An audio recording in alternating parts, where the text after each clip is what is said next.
Welcome back to the Yellow Room Podcast, where it's all about positivity and empowering you to become the very best version of yourself. I'm Nika, the host of this podcast, and I'm so ecstatic that you tuned in for yet another powerful topic intended to empower you. Thank you.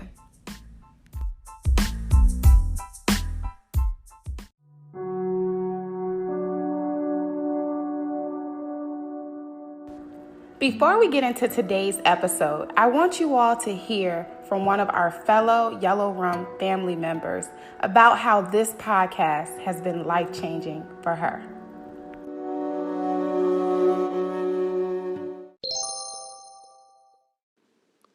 When I first discovered the Yellow Room podcast, it was on Instagram. I noticed so much positivity and God-based inspirational posts. And even though sometimes we notice the same thing on Instagram daily, this was different. And I was like, I have to take a listen to this podcast. So the first podcast I heard was titled Collaboration Over Competition. And guys, let me tell you, I was hooked to the point where I could be sitting in my room alone yelling, yes, or amen. Who knew that one Instagram post could become something you enjoy listening to every week?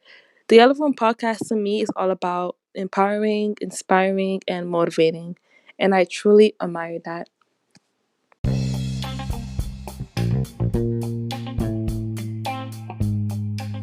Hello, ladies, and welcome back to Working Woman Wednesday, where it's all about career and professional development for the working woman. This week's Working Woman of the Week goes to Miss Amanda Campbell, who tells her story through women's wear. She inspires and empowers women of all shapes and sizes to look and feel confident. Amanda's grandmother taught her to sew at a young age, and she began taking sewing classes and fashion design classes when she was 11 years old and hasn't stopped since. She went to college and got a BAF in fashion design and started her brand in 2011. She fell in love with sewing because it gave her the ability to feel confident in her own skin through the power of clothing.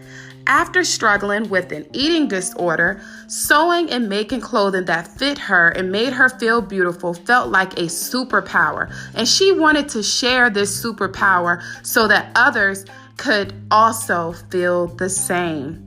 When she's not working her full-time job as a visual merchandiser, she is the owner and fashion designer for her company, Able, that's A-B-L-E, by Amanda Campbell. Able is a contemporary women's wear brand that designs clothing that focuses on simple, modern luxury. Able by Amanda Campbell was founded on the idea of empowering women through clothing. She strives to promote eating disorder awareness, mental health advocacy, and environmental sustainability in all that she creates. She recently relaunched her business in Newport News, Virginia, go Virginia, of a selling capsule collection of environmentally friendly garments, including 2 dresses, a top and a skirt, and a tote bag on her website earlier this year in February. Each garment is handmade to order by herself. She has also designed, patterned, sewn, and produced 3 runway collections that were featured in RVA Fashion Week in Richmond, Virginia in October 2008 and April 2019. October 2018 and April 2019. She recently released her second capsule collection in July 2019. The collection features 2 dresses, a tunic, and a skirt, as well as an Able logo, emerald pin, and a leather bracelet embossed with the saying, I am enough. All of her garments are made using eco-friendly fabrics and are available in sizes extra small through double XL. She is releasing a mini capsule collection of a dress and a blouse this month of November. She also started selling her capsule collections in Very Ashley, a local boutique in Richmond, Virginia, in August as a designer exclusive partnership, and started selling her accessories in For All Handkind, a local artist store in Norfolk. Amanda, I am so proud of all that you're doing, all that you've accomplished. I wish you much success in the future. Ladies, let's all clap it up for Miss Amanda Campbell, the owner and fashion designer of Able Fashions. Please give her website a visit at ablebyAmandaCampbell.com, and also please connect with her on Instagram. And her Instagram name is Able Fashions. Just like that, no underscores or anything. Please continue to inspire and empower women of all shapes and sizes to look and feel confident just as you are. Such a beautiful story. If you would like to nominate a hard-working woman to be featured on an episode and to receive recognition via my social media platforms, please head over to @_The Yellow Room on Instagram, and you can look up my Facebook group page, The Yellow Room, so that we can connect, get to know one another, and you can go ahead and send me the information for the woman that you are nominating. I'm all about giving my sisters recognition for all of their hard work and letting everyone else know all the amazing things that they're doing. If you don't, do the whole social media thing, please feel free to email me at theyellowroompodcast@gmail.com. This is not only limited to, the Working Woman Wednesday nominations. I'm always open to your feedback, any suggestions on topics that you would like to hear more about. If you disagree with anything I say, if you agree with anything I say, I want to hear it all.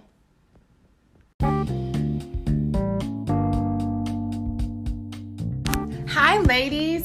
Thank you so much for tuning in for today's episode, as I will be discussing how you can power your career. I want to start this off by kind of comparing our career experiences with our parents. So most of you probably can relate to this. Like, you grew up seeing your parents work for companies their entire career, right? And these companies that they worked for, they probably had similar experience. It was very, old school, very bureaucratic. You go to work, whether miserable or not, you shut up, you don't voice your opinion. You never really find value in working relationships. You go home, you're miserable. You might take it out on your family, who knows? But you were probably also unpaid, right? And I remember telling myself, when I was in college and I started to think about my actual career, I was like, I'm not about to be my parents. I'm not going to shut up. I'm going to speak my mind. I'm going to stand up for what I believe, and I'm going to make sure that I get treated appropriately, right? But I just wanted to start off by saying that for the most part, I know that there are some organizations that are struggling, but for the most part, organizations, companies throughout America are really trying to transform the workplace and really trying to embrace soft skills or human skills that were once undervalued when our parents were probably in the workforce. And it's actually up to us to continue to shape this whole new view of transparency, humanity, good compensation, purpose, engagement, growth, all of these things in the workplace. It is us that will help to shape how this should look and how it will look.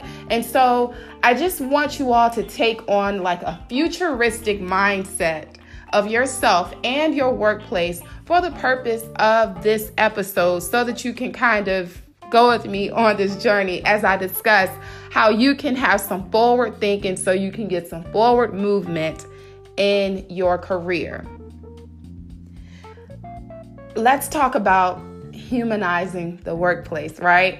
So I remember growing up, I would hear older people say, one day all of our jobs will be replaced. All of this technology and AI and automation, it's going to replace the jobs, and people will be, unemployed and all of these things. While some of that stuff actually will become valid, it's not totally accurate because yes, some jobs will end up being replaced. Some jobs have already actually been replaced. Those jobs that are very like routine and same old, pretty much jobs that you can just list out tasks, do it over and over and over again, and it gets the same exact job done. Yes, those jobs will probably all be depleted someday. However, what AI and automation and technology cannot replace is the human aspect of the workplace, right? And so it's up to us to be the face of humanity in our workplaces to show our upper management that we're irreplaceable.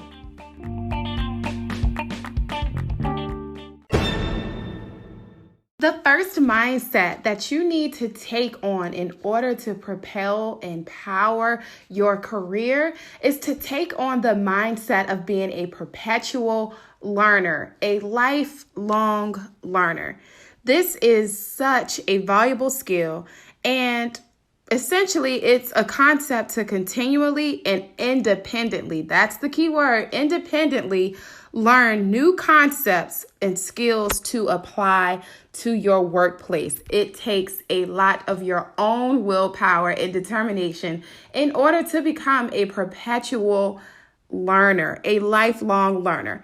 In the past, let's compare things to our parents' experience in their careers or whatnot. They relied on in-house trainings and, school degrees or maybe something that they saw come on TV or a skill that they learned through a show. I don't know, but it was very like hands off, and it's not something that they probably went out and sought after to do themselves. But this is probably relatable to many of us. Like if you attended college and you got your degree, let's say, for instance, that you are in, finance, right? I can almost guarantee you that your finance textbook that you rented or you bought in college, it has changed drastically. Some of the skills, like methodologies, like some of the key and core, like things that were discussed in your, let's say, textbooks maybe 5 or 7 years ago, they have changed. And guess what? As those things change and there's more conventional wisdom in your respective industries, business models change, like new initiatives and new methods and just a lot of new things start to emerge. And you should never want to find yourself in a place where you're forced to learn a new skill in order to protect your current job or, kind of get yourself out of the way of a demotion. So stand in front of these changes and influxes will make sure that you are setting yourself apart and you're ready for the next best thing. It's so much change, like so much change in every single industry. I've been in my job for almost 4 years, and the company has changed drastically since when I first started. But it's my responsibility. Yes, it is my company's responsibility to make sure that I feel equipped and trained and, able to do my job. But I have to take the extra mile and, utilize those resources. They can give you the resources, the trainings. I'm sure, especially if you work for a larger company, you all have some type of in-house training. Your HR team does some type of ongoing trainings. Like you have trainings and resources at your fingertips, but you have to access them. I would even suggest that you take it a step further and you go to conferences, you go to seminars, right? You go to industry networking events. Get outside of your bubble and get around people who you typically wouldn't be around, who aren't going to challenge your ways of thinking or your ways of doing things. For the most part, I'm sure that if you went to your boss or whomever is in charge of allowing you to go to conferences or seminars or whatever, and you really told them the value that you think that this event would bring to you and your organization, any boss in their right mind would allow you to go as long as they can see some value add. I just want us all to expand our horizons, step outside of ourselves, right? Because the world needs perpetual learners. We don't need to be stuck our whole lives. I'm sure you know someone who's just stuck, still doing this, still that way, still mad at this person, still mismanaging money, still, you know who comes to mind, and you know what they're still doing, right? Use your resources that you have available to go along with these inevitable changes. We have an inner circle that's made up of our family, our friends, our coworkers. These are people that we probably have interactions with on a daily basis, right? These people aren't going to check us or challenge our ways of thinking. They may, but the chances are pretty slim that they're really going to challenge how, especially your coworkers, especially if you're on the same team, right? Things start to become routine over time. These people are not going to be challenging you to switch things up, not too often. But then you have extended family, you have acquaintances, you have industry connections, right? I would encourage you to optimize that subgroup of people who you don't interact with daily, right?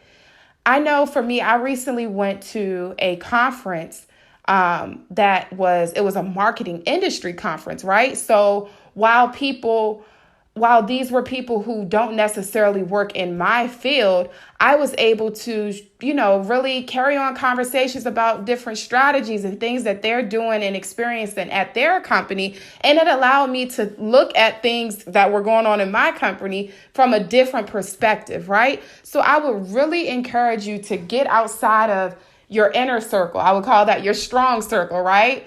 And really try to optimize that weaker circle, the people who you don't really talk to, the people who don't look like you, the people who don't think like you, right?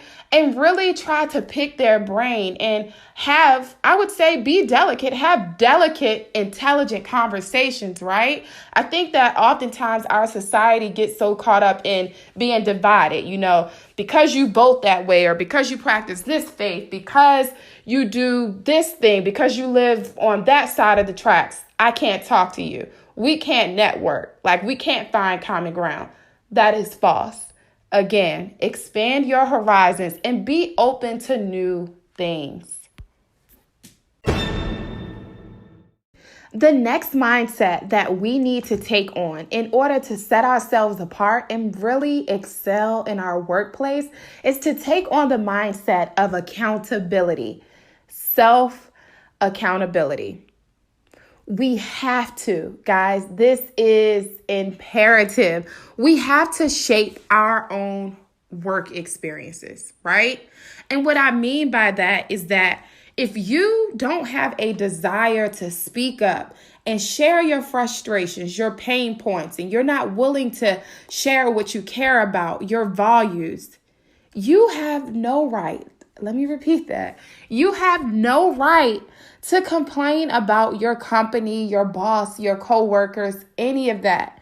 You have to be fair and at least give people a chance to fix things.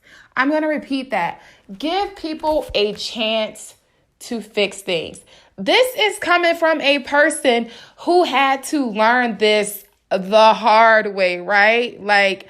Early, I'm talking months into my career, this is something that I had to face, right? I found, trust me, my first role in the company, it was stressful. And if I could be honest, I was miserable. It was not a good space for me mentally, right? But I was never honest up front with my management team about how I felt, right? And so it was for me like fight or flight. It was at a point where I was about to walk away from the company, and yeah, it just wasn't a good situation. It was like I went in fight or flight mode, right? And it was not good. However, I'm still at the company despite that downfall that I had early on. But I learned my lesson that yes, things may not change overnight, right? Miracles, they can be few and far between. However, it is not okay for me as an employee to feel some type of way about procedures, management, whatever, if I at least don't tell them how I really feel. If I'm going to be woman enough to go and gossip and talk to my coworkers and my friends and all of them about how I can't stand this and I can't stand that, I need to be woman enough to let them know how I feel respectfully in a polite way, just so that I can at least say that I played my part. I played my part in letting them know how XYZ stepped on my values, or XYZ didn't make me feel valued as an employee, or XYZ was infringing on my work-life balance expectations, right? So we have to give people a chance. Now, what they do with that is not on you, right? If they continue after you've respectfully shared your voice, if they continue to do things, right? Or if they don't give you some type of plan on how they can improve things, or how you all can work together and kind of meet in the middle, then it may be time for you to move on, right? I'm not saying to up and quit your job without a plan in place, but that may be something you want to consider. And honestly, I will honestly say that experience early on, it may have been negative. Some of my reactions early on could have cost me my job. But I will say that that lesson that I've learned, it has helped me to establish a great personal brand, right? And so now I'm comfortable with giving feedback to my boss or their boss, or I'm comfortable with sharing with them, concerns or experiences that my peers are facing, my peers that may not want to or may not feel comfortable speaking up about certain things. I consider myself a voice for the people that I work around, because I want us all to be happy at work. While we're on the topic of personal brand, think about you holding yourself accountable, right? Let's compare this to social media. We build up followers, we share ideas, we provide updates, and, people start to engage with us in conversation, and, our following starts to grow. In the same respect, that can happen in your career, right? You build up, it wouldn't be followers in the workplace, but you build up a community of people who respect you, who respect your opinions, who respect your ideas. You share your ideas, you give feedback, provide updates, right? And it's conducive to, and it cultivates a very engaging work environment. And you will definitely see yourself start to set yourself apart. You can do this inside your organization, in your personal life, right? Like, there are so many different opportunities that you have to, really speak up, be heard, right? Being accountable isn't just about complaining, though, and speaking up, right? But it's also about coming up with solutions. I know me, when I'm mad about something or I don't like something, I spend a lot of time thinking about the negative, right? While I'm focusing my attention and my efforts on the negative, I can also be thinking about ways to change that negative into a positive, right? A learning experience, an opportunity for growth. So anytime when, you get the courage to speak up or voice your concerns, please always try to present a solution, right? Or if you don't have a spelled out solution, at least make it so that your peers or your boss's boss, that you've given enough thought to the negative, but you've also given thought to positive things. So I have some action items for you on this. I want you to speak up. Think about what nags you. What pains you? What's something you've been wanting to bring up, but you've kind of been scared to do? Do it delicately. Speak up delicately and have a solution. The next mindset that we must all take on in order to excel in our respective careers is taking on the mindset of being empathetic. We have to eliminate, it's our responsibility, the rising leaders, we have to eliminate this tall hierarchy or wall that gives us the ability to understand and share the feelings and experiences of our coworkers. Emotional intelligence is the root of this. And I said it before in a previous episode, maybe it was like last season, that emotional intelligence it sets the difference. It differentiates leaders, good leaders from bad leaders, right? But we have to really put ourselves in other shoes. I know sometimes, you hear about your coworkers will tell you things, or if you have a team of your own, sometimes they'll share things with you, different issues, and you really start to, I don't know about you, but I'll be honest, there's been times where they'll tell me something and I just really focus heavily on the issue and not the human that's standing in front of me telling me, or furthermore, even being comfortable enough to share things with me. But we have to reverse that, right? We need to set our attention and our focus on the human aspect of the conversation. Something that I had to learn early on in my career with having a team of my own is that I am not leading just an employee, right? I'm leading a wife, a mother, a single mother, a person that's going through a divorce, someone who's dealing with a mental illness, someone who's taking care of an elderly sick parent, right? I cannot tell people to just leave their personal lives at the door. It does not work like that. If I was to tell them that and I was to believe that that was possible, I would be crazy. People have real life issues outside of work, and we can't just minimize their problems and tell them to, block all of their cares. Like, we simply can't do that. That is not the human response to do. We have to be vulnerable as well. If we want people to open up, especially if you're in a leadership position, you have to be vulnerable and make yourself seem like a human. I know way too many leaders who are just like robotic when they come to work. And then they wonder why people don't open up and share things with them. It's because people don't think that things happen to them, like that real life occurs outside of work, right? The more vulnerable we are in our own experiences, that will start to unlock, doorways and doors of communication, new pathways for people to open up and share and be honest with us and have real conversations.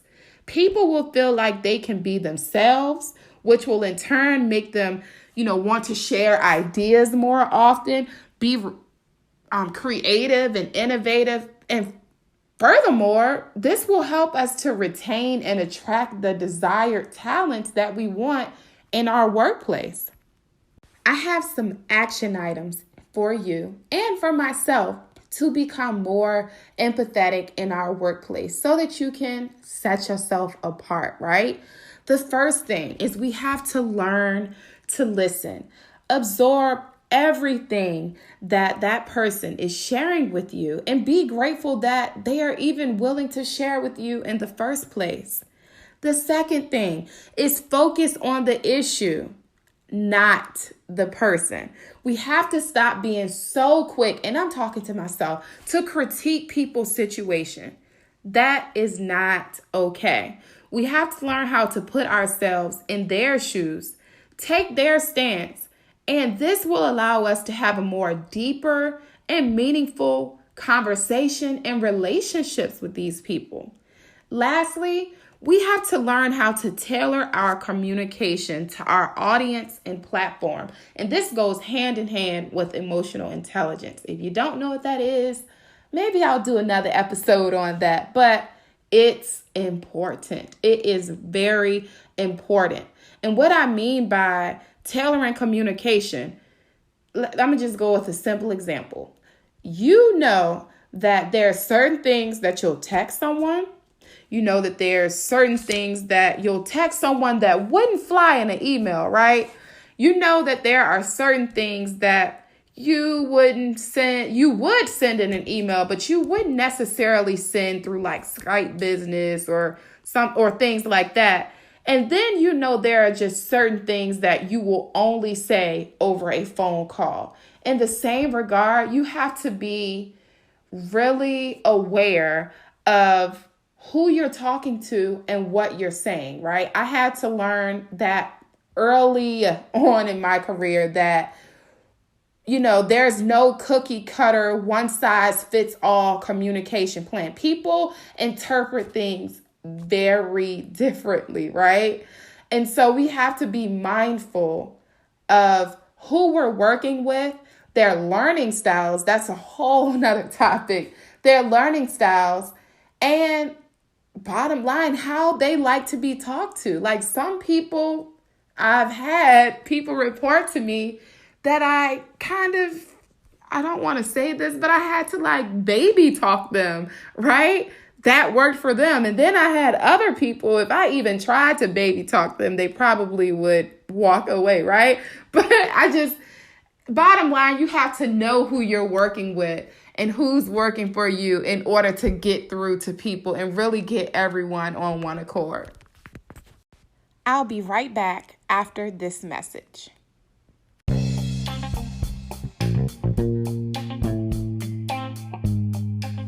Hello, Yellow Room family. Today's episode was brought to you by Anchor. I chose Anchor as my podcast host because it is, in fact, the easiest way to make a podcast.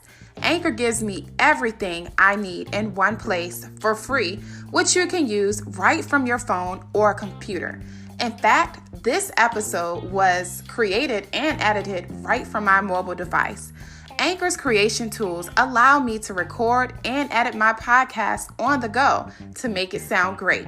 They even distributed my podcast for me so that it can be heard on all platforms, to include Spotify, Apple Podcasts, Google Podcasts, and many more. You can easily make money from your podcast with no minimum listenership. For more information, download the Anchor app or go to anchor.fm to get started.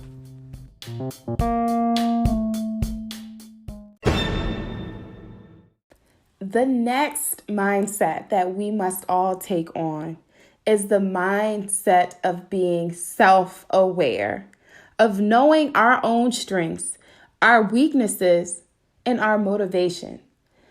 This takes a lot of reflection and it takes honesty. Like, we have to be honest with ourselves and really assess our strengths and weaknesses. I know so many people who tell me or they say that they're good at something, but I'm just like, maybe you should rethink that, right? But our actions really impact not only ourselves, but our organizations. And so if let's say you're interviewing for a new role, right? And in almost every interview, they're going to ask, what are your strengths and weaknesses?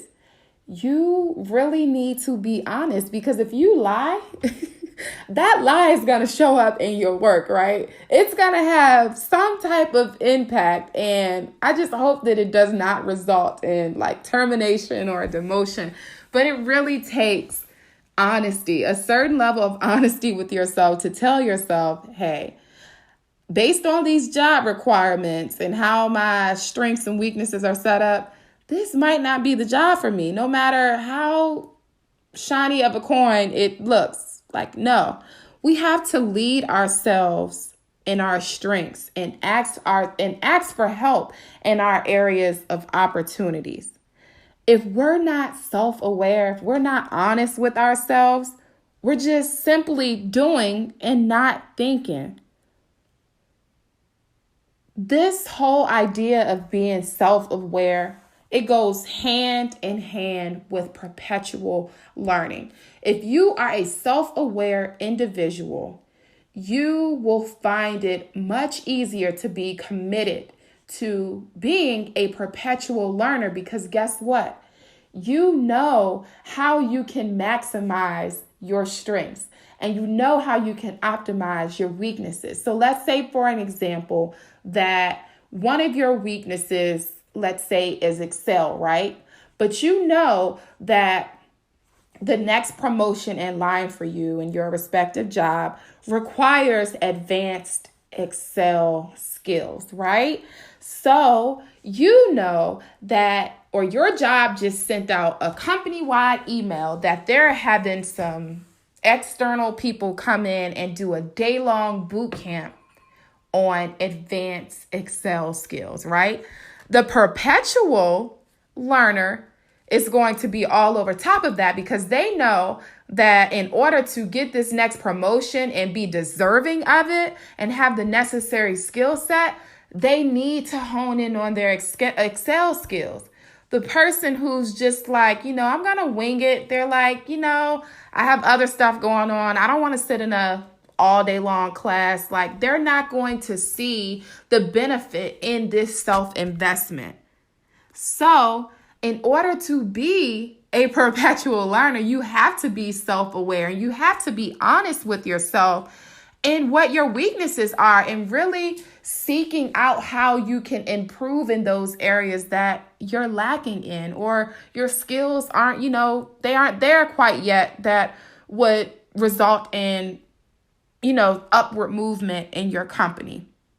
So my action items for you to become, if you struggle with this, for you to become more self-aware, is for you to continually ask yourself reflective questions, right? Like, why do I respond in this way? Why am I not good at Excel? Why do I get an attitude when I'm asked to do this task? Why am I uncomfortable with having these conversations? Why am I uncomfortable being around this certain group of people or being asked to work with them?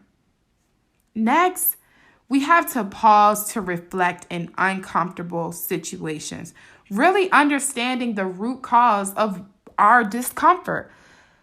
How am I feeling? Why am I feeling this way, right? Really trying to dig deep and dig up those pain points and improve them. Self-awareness will serve you well, both in life and work. Lastly, and I think this probably will have a great effect on your career, is for you to take on the mindset of thinking like an entrepreneur. I want you for 5 seconds to just think about an entrepreneur who is a real boss, because let's be honest, there's so many people out here calling themselves boss babes and boss women, and they don't really have it all together, right? Business is a little shambly and disorganized, but think about a hardworking, creative entrepreneur, right? This person is probably very resourceful, very creative. They're aware. They love testing things out and taking risk, right? Whether or not you aspire to be an entrepreneur or not, taking on some of their characteristics and their traits and the things that really result in them having successful businesses will also result in you having a successful career. Thinking like an entrepreneur means asking for forgiveness and not permission. And what I mean by that is a person that thinks like an entrepreneur aren't going to just sit around and wait for opportunities or sit around and just, wait for money to fall out the sky or solutions to fall out of the sky. They're going to be inquisitive by nature. They're going to want to, test things out. And I'm not saying test things out to the extent of running your company in the ground. No, but taking some worthy risk, right? But they take initiative, and for the most part, they bring brilliant ideas and they find the most creative solutions to their problems. Imagine bringing those things to your workplace. Imagine the change that you can start. Imagine the initiatives that you can pioneer. Like you would have the ability to be such a trailblazer in your workplace. When it comes to finding creative solutions, what I mean by that is, let's say if there was, for an example, an initiative that you were very passionate about, right? And maybe you mentioned it here or there, but didn't really go into too much detail because you just felt kind of shot down, right?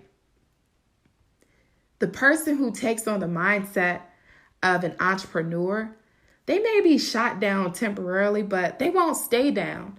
For an example, this person might go out and conduct some market or industry research, put together their findings, bring the facts, right? They're very factual when they do these types of things. Present it, take it back to the people who shot you down in the first place or made you feel like, well, maybe that's not a good idea after all. And present it to them in a way that they can't say no, right? Now, what are they going to do? They'll probably be like, well, if they didn't think twice about it the first time, they'll be like, well, wow, this must really be important to her, that she really went back, did additional research, and here are her findings. Maybe this is something worthwhile. Maybe this is something that we should actually take an additional look at, right? Even if the pieces of the puzzle aren't all the way there.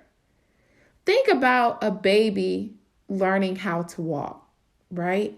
This is and this is how many entrepreneurs view themselves, right?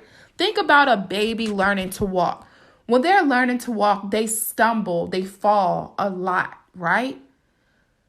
Their family and loved ones and parents aren't cheering for them to stay on the floor. No, they're encouraging them and cheering them to get back up. That's what it's all about, right?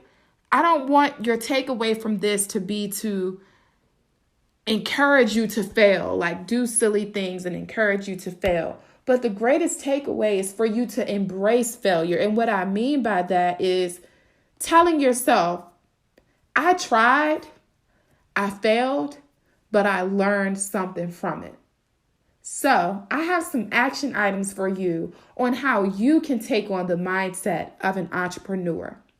1, ask yourself, is there a better way to do your work or a new way? 2, challenge conventional wisdom in your workspace or your industry. If there is a better way to do it. Ask yourself, am I doing this because it's always been done this way? Or is there a new, unique way that I can bring to the workplace that would improve effectiveness and efficiency? This goes back to really strengthening that outside weaker circle of people that you don't typically have interactions with. This is how they can come into play. This is how you can allow yourself to be challenged in the things that you do on a daily basis to bring fresh ideas and fresh perspectives to your workplace.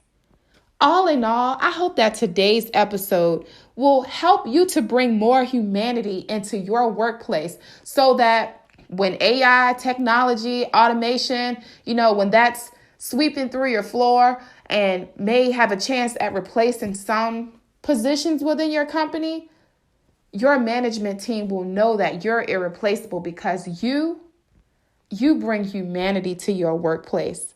I'm so excited to see how you'll be able to apply these skills that I discussed today to your work life and even your personal lives, to see it allow increase in your potential, climb those professional corporate ladders, or reach new heights in your personal business, and create a career that you've always imagined. Enjoy the rest of your week.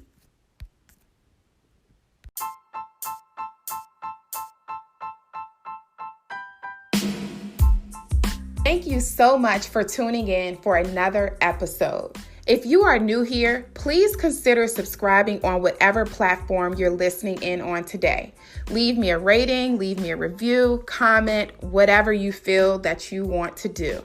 If you already consider yourself a part of the Yellow Room family, please consider making a small monthly donation to sustain and contribute to my growing platform. No amount is too small. Donations can be made at anchor.fm/theyellowroom/support. If you are unable to, I still love you just the same. You can still support me by listening, sharing, and providing feedback. I thank you all so much, and I appreciate your continued listenership. Thank you.